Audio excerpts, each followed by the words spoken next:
I think everybody wants this terrible war to be over, and we'd all love to think that negotiations could produce a breakthrough soon and a ceasefire. And I've absolutely no doubt that President Zelensky and the Ukrainian side are totally sincere. But I'm really wary of the Russians here. I don't honestly see that the conditions are there for a meaningful ceasefire. I think it's brave of President Zelensky to face up to the fact that Ukraine is not going to join NATO anytime soon. He's interested in security guarantees from the major powers and a neutral status for Ukraine, possibly with the right to join the EU.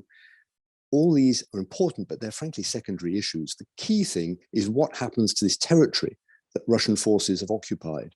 I do not believe that Putin will be willing to give up places like Mariupol once they do hold it firmly. That's on the corridor between the east, which Russia already controls, and the south and the Crimean Peninsula. I'm afraid his minimum objective is to hold the territory that he's now occupied. That requires Ukraine to accept, effectively, the partition of their country.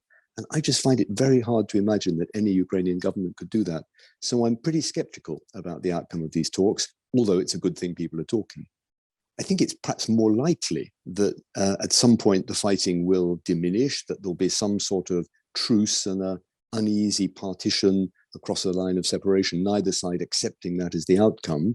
That might be a help for Ukrainian citizens and enable humanitarian help and so on to them, but it will be unstable and it will guarantee that fighting will flare up again in the future.